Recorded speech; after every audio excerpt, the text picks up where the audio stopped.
एक बार इंदिरा गांधी जी ने अजित जोगी से कहा था कि देश में पावर सिर्फ जिले में डीएम, राज्य में सीएम और केंद्र में पीएम के ही पास है। आईएएस भारत की सिविल सेवा का सबसे प्रतिष्ठित पद है। इस पद की गरिमा और शक्ति के आधार पर इसके सिलेक्शन की एग्जाम तय की गई है, जिससे इस पद पर केवल डिजर्विंग कैंडिडेट ही पहुंच सकते हैं। इस पद पर बहुत से कैंडिडेट सिलेक्ट होना चाहते हैं, लेकिन पद तक केवल हार्डवर्किंग और डिसिप्लिन्ड व्यक्ति ही पहुंच पाते हैं। आईएएस ऑफिसर बनने के लिए बहुत मेहनत और लगन की जरूरत होती है।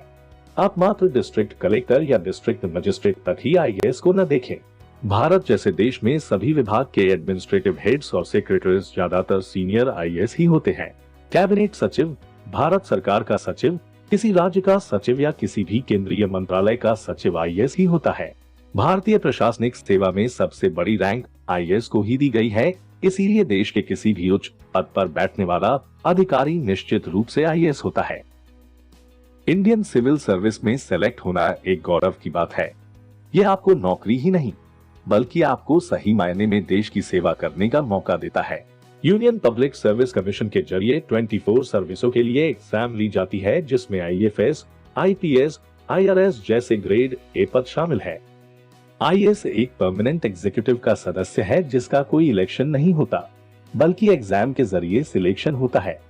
इसे ही नौकरशाही या ब्यूरोक्रेसी कहते हैं। देश में विकास और संतुलन के लिए गवर्नमेंट और एडमिनिस्ट्रेशन साथ मिलकर कार्य करते हैं। आज इसी विषय में लंबी चर्चा करेंगे और जानेंगे कि आईएएस बनने के लिए शुरुआत कैसे करें और साथ ही आईएएस की सैलरी कितनी होती है और एलिजिबिलिटी क्या है। इस विषय में भी विस्तार से चर्चा करेंगे। Union public service commission civil service exams को कंडक्ट करता है।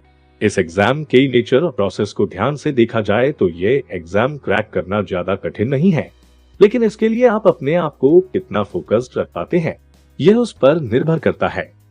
यदि आपने अपने जीवन का उद्देश्य आईएएस ही बनना रखा है, तो इस पद के लिए आप सबसे योग्य व्यक्ति हैं। आपको आईएएस बनने के लिए इसकी तैयारी ग्रेजुएशन लेवल से कर देनी चाहिए।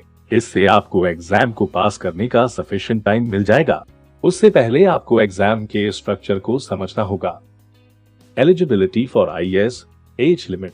जनरल कैटेगरी के लिए maximum age limit 32 years, OBC के लिए 35 इयर्स और एससी एसटी के लिए 37 इयर्स है। एजुकेशनल क्वालिफिकेशन, किसी भी गवर्नमेंट रिकॉग्नाइज्ड यूनिवर्सिटी से ग्रेजुएशन किया होना कंपलसरी है। यदि आपने अपना ग्रेजुएशन डिस्टेंस एजुकेशन के माध्यम से किया है, तब भी इस परीक्षा के लिए आप एलिजिबल है। IAS exam format.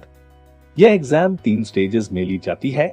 First, preliminary examination, second, main examination and third, interview. Let's discuss about preliminary examination.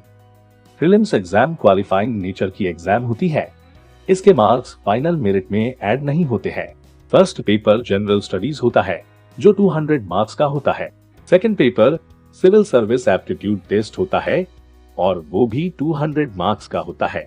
ये दोनों पेपर्स कंप्लीट करने के लिए आपको टोटल 4 आवर्स का टाइम दिया जाता है। इस परीक्षा में सिर्फ एमसीक्यू प्रश्न पूछे जाते हैं। हर रॉन्ग आंसर के लिए 1/3 मार्क्स की नेगेटिव मार्किंग होती है। इसलिए यदि आपको क्वेश्चन के सही आंसर की जानकारी हो, तभी आपको आंसर देना चाहिए, क्योंकि ज्यादातर 1 या 2 मार्क्स कम होने पर कैंडिडेट्स फेल हो जाते हैं। प्रीलिम्स में मिनिमम 33% मार्क्स आपको स्कोर करने होते हैं, तभी आप नेक्स्ट एग्जाम यानी मेंस के लिए एलिजिबल हो पाते हैं।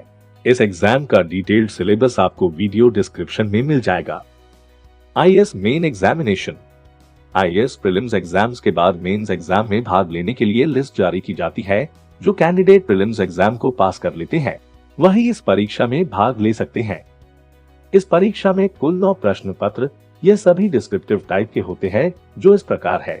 पेपर 1 जनरल स्टडीज 1, जिसमें Indian heritage and culture, history and geography, society जैसे सब्जेक्ट्स होते हैं। पेपर 2 जनरल स्टडीज 2, जिसमें governance, constitution, polity, social justice, international relations जैसे सब्जेक्ट्स होते हैं। पेपर 3 जनरल स्टडीज 3, जिसमें technology, economic development, biodiversity, environment, security and disaster management जैसे subjects होते हैं। पेपर 4 जनरल स्टडीज 4, इसमें एथिक्स, एप्टीट्यूड, इंटीग्रिटी जैसे सब्जेक्ट्स होते हैं। Paper 5 optional subject 1, paper 6 optional subject 2, paper 7 ऐसे writing, paper 8 English language and paper 9 Hindi और इंडियन लैंग्वेज। इन सब पेपर्स में मार्क्स का डिस्ट्रीब्यूशन इस प्रकार से होता है। इन पेपर्स का डिटेल्ड सिलेबस आपको वीडियो डिस्क्रिप्शन में मिल जाएगा। लैंग्वेजेस के अलावा सारे पेपर्स आपका रैंक डिटरमिन करने के लिए यूज किए जाते हैं, इसलिए आपका मेंस का फाइनल स्कोर आपको टोटल 1750 मार्क्स में से दिया जाएगा।